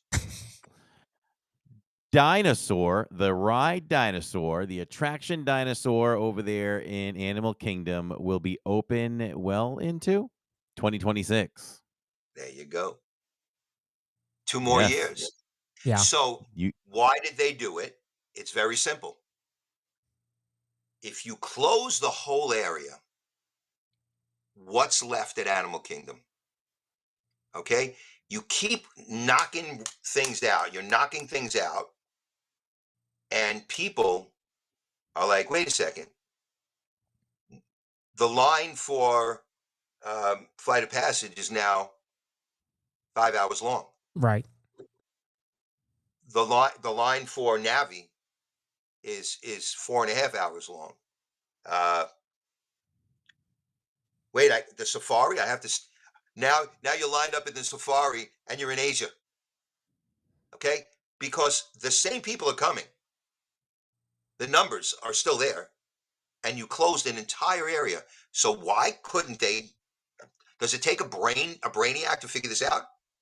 Close off that area, keep Dino Land, keep Dinosaur open, let it run. When you finish that area, because you have new attractions going there, then go ahead and ruin it with Indiana Jones. Okay, take away my dinosaurs. I'm already pissed that you went ahead and didn't make a Dino World.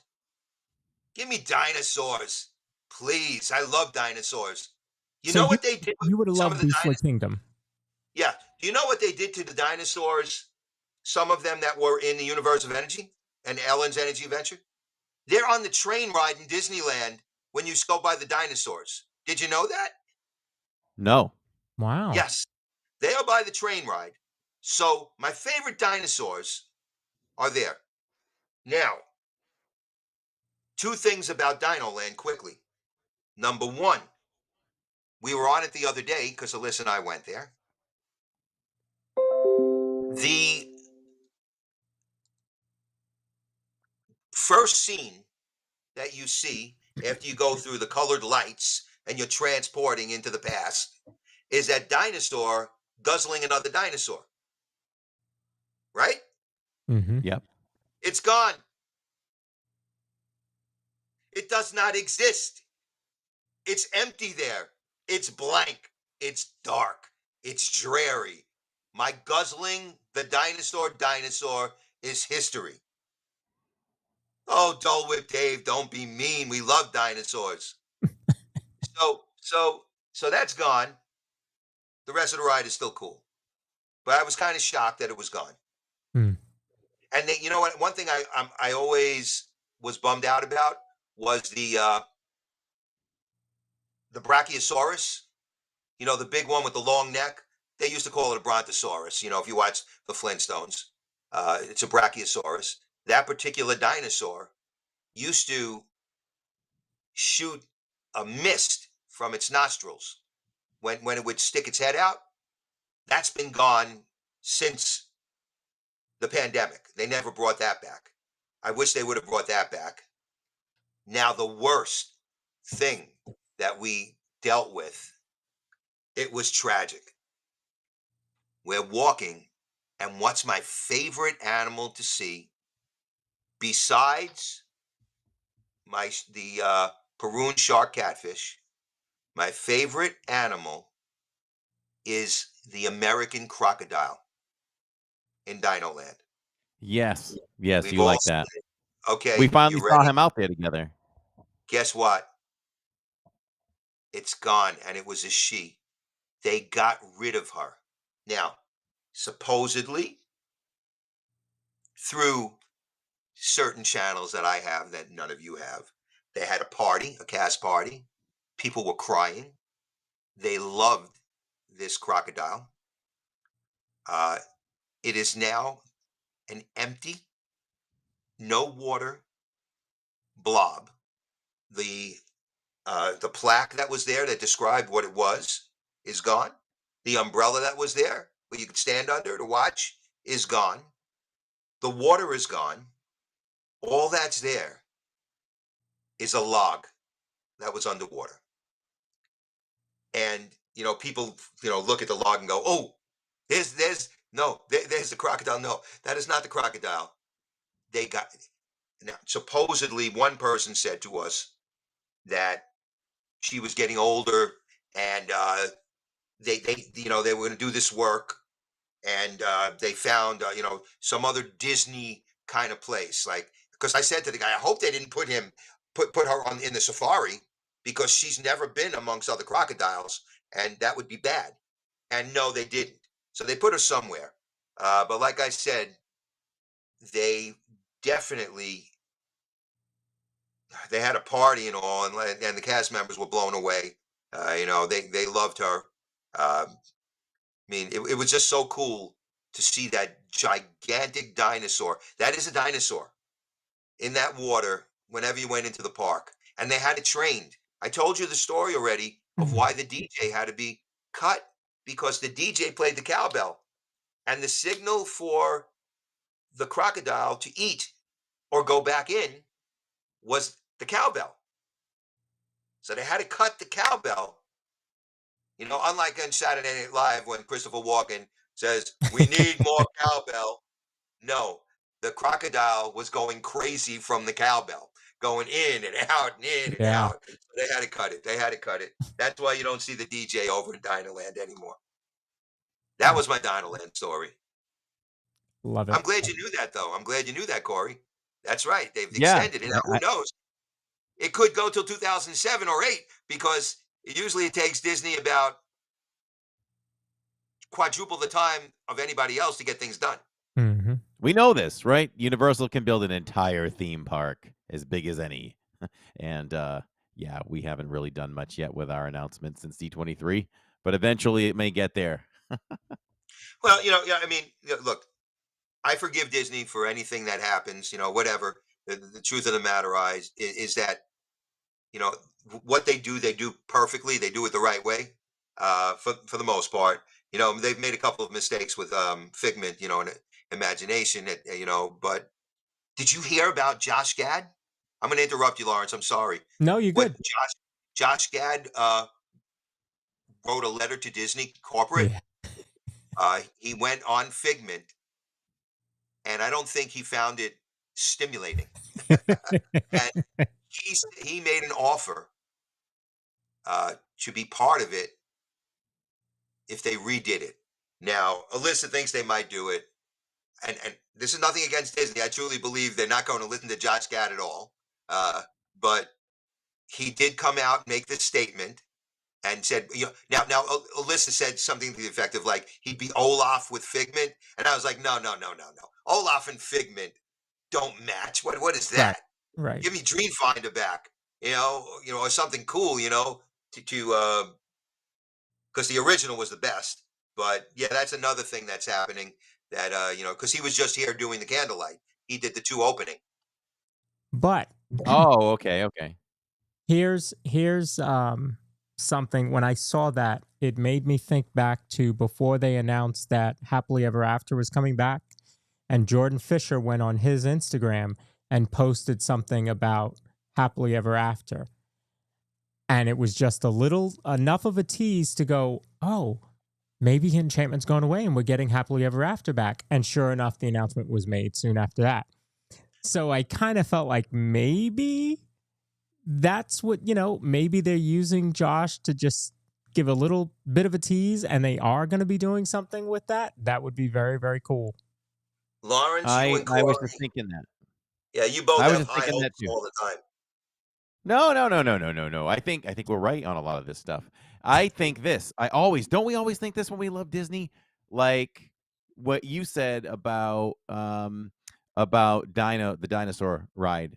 Do we know why they did this? I always think when there's an announcement with Disney and they do something, I always think, okay, why? I always want to know why. Why did Disney do this? and we try to figure out why they did something.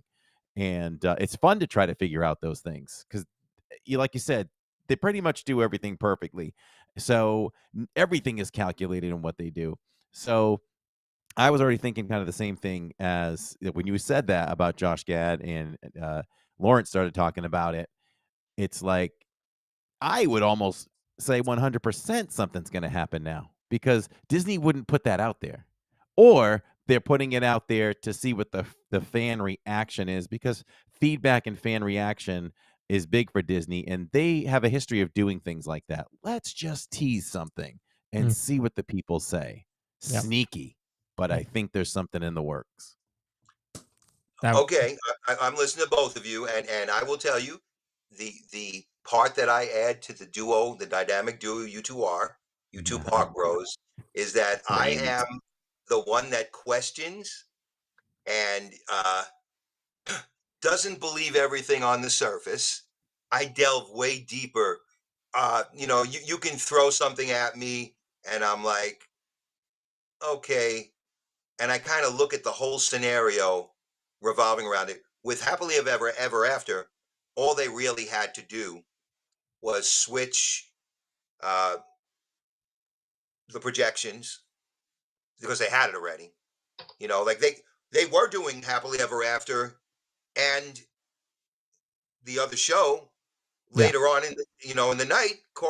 When they were doing a party, they were doing that. So that was doable.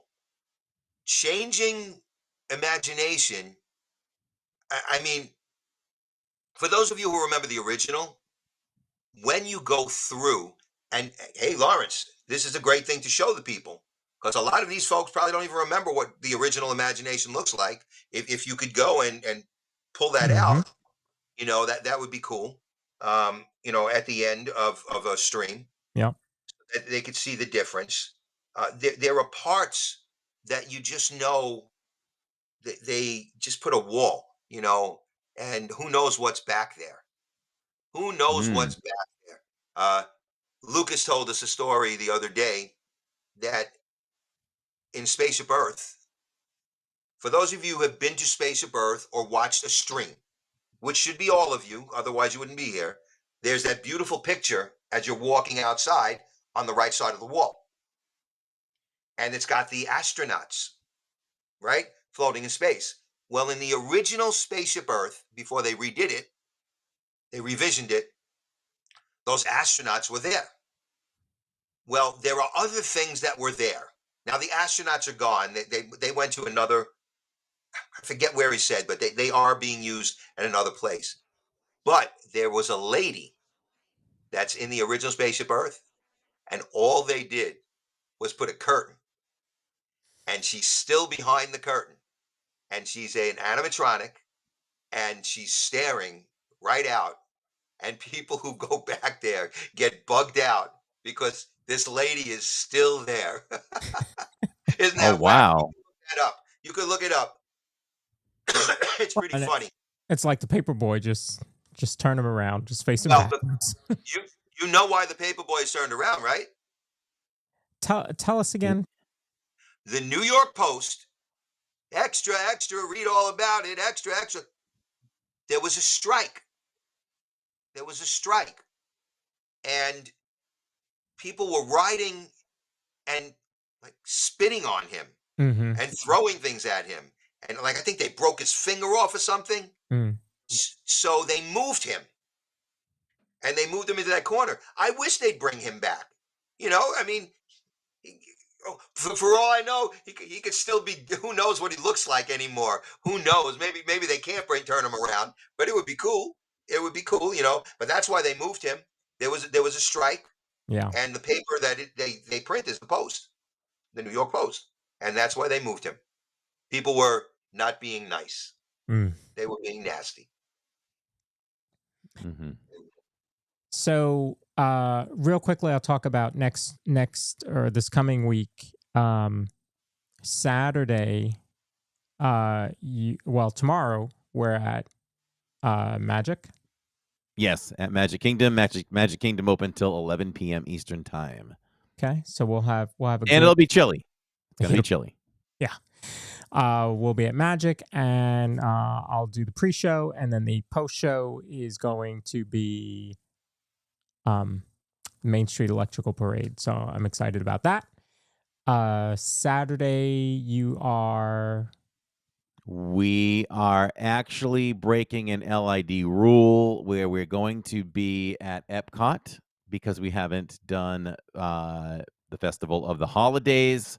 We will do our celebrated tradition of the cookie stroll and some other things, and find some good goodies there. And then the following week we'll be there again for Ralph Macchio.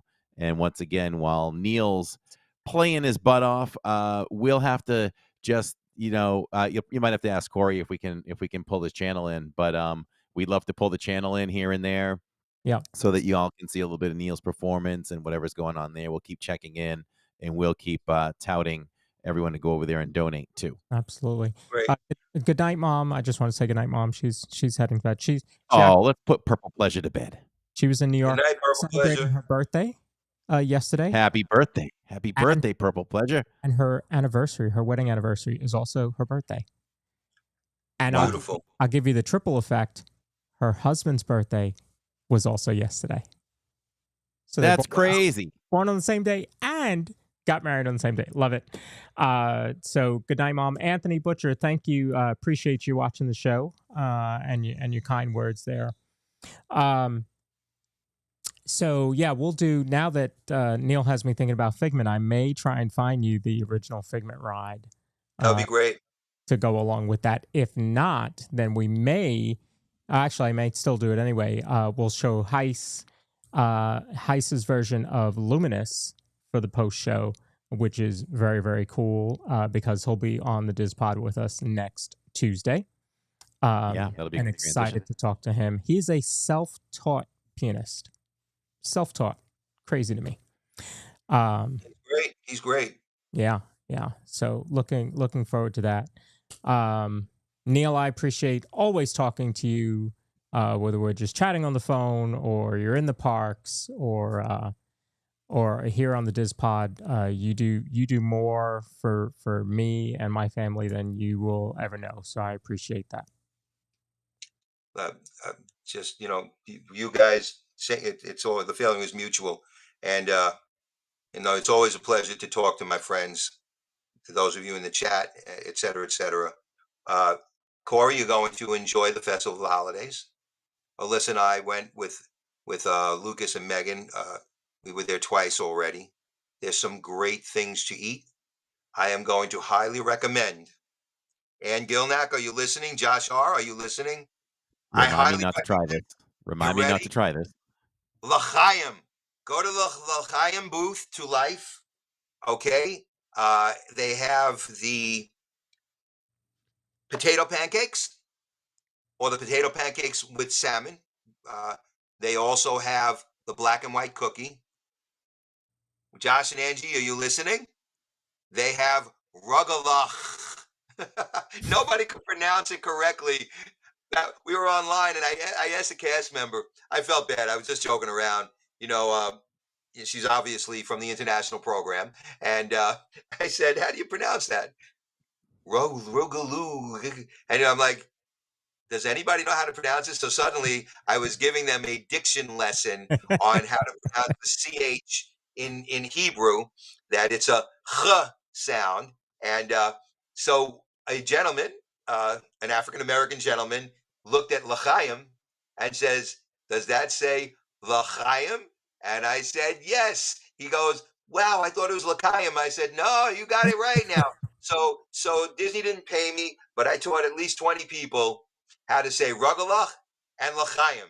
There you go. So to all of you, to Life, L'chaim, and enjoy yourselves tomorrow with Corey. I will be playing at the biggest church you could ever find anywhere, and I know it's the biggest one in Florida. And it doesn't matter what your religion is. Music is universal. That's what I'm going to leave you on. Mm-hmm. Yes, I am not of the religion where I will be playing, but I will play that music like I was born of the faith because it's music. And that's what musicians bring to the world. They bring music. Yeah. Pamela, what'd you write there? Lahai? You It, also it, said that you were going to thank Alyssa, for all those times, and we talk about it all the time, don't we? I say to Alyssa, "What do you do?" And I'm surprised you're still married to him, and and we're always like, "Neal, you're going to practice now." Wow.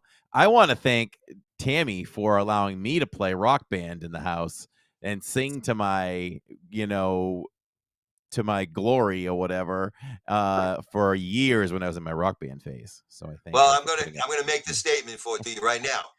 There's no way I would forgive you for doing that. That's unforgivable. But of course, now I'm going to get bad press from Angie. And wait. It's Angie and who else did I figure is in charge of the Corey fan club? Who else did we say? There was one other We've person the got other we've got Theo and Steve, and there's a lot under night. them, I guess maybe. Alicia. Yeah, the Corey fan club is big. So when I joke around with Corey about his singing, yes, I am joking. But would I want him to do that every night? I don't think so. Although Tammy has favorites though. She likes Carrie from Europe. She said I can rock that one. So I Oh, there know you I go. know what I know where I can live. Well, Basically. Corey, if you come to visit, the rock band is up on the third floor. Oh, fun. Let's do it. We got to take a there road you trip go. up there sometime. Well, I love I it. will tell you one of our favorite that Lucas and I used to play was the Beatles one. The Oh, I have Beatles that. one is fabulous. It is. It's It is. fabulous. When my What guitar is it? gently sleeps, it's such a great thing. Yeah, here Oh, comes the sun was a fun one to do.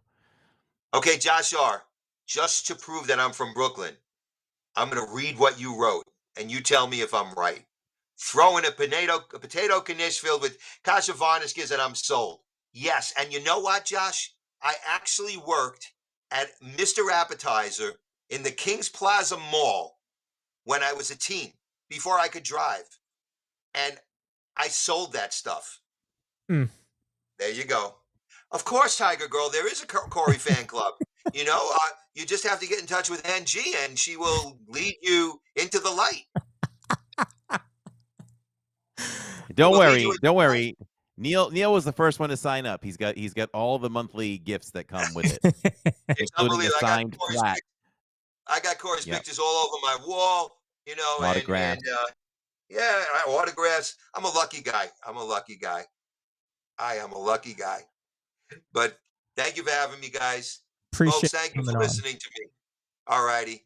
Thank you. Have a good night. Thank you Thank you, for Neal. watching. We're all family here. You guys change it up. Go take it out with a big bang. All Take right. care. Bye Take bye, care. everybody. There you go. All right. Have we said it all and done it all? You have anything left on your plate? No, we are good. I just appreciate everybody All right. watching. Great episode. And like I said before, next week we will have Heist Piano coming on, talking about his love of Disney. It's funny because I was just happened to be looking for something, came across his channel, and then when he does his live streams, I'm in there, and so many of the people that we know from the Disney live stream community are watching him play. So, and then to hear Neal say that he's involved in Give Kids the World and Magical Night of Hope was just very cool. So, looking forward to having him next week. Looking forward to tomorrow night doing the pre-show and being out there at Magic Kingdom till 11, and then we're gonna see the I don't know why I keep forgetting the name, Main Street Electrical Parade. So Fun. Lots of memories with that. Yeah. So Yeah. it's going to be great. It'll be a Yep. great week. And thank you so much, everyone, for joining us live. We do it live because we do it for you. And yeah, until tomorrow night or until next week on the podcast, right? Which That's is right. really a couple of bros talking Disney. Good night, everybody. Good night.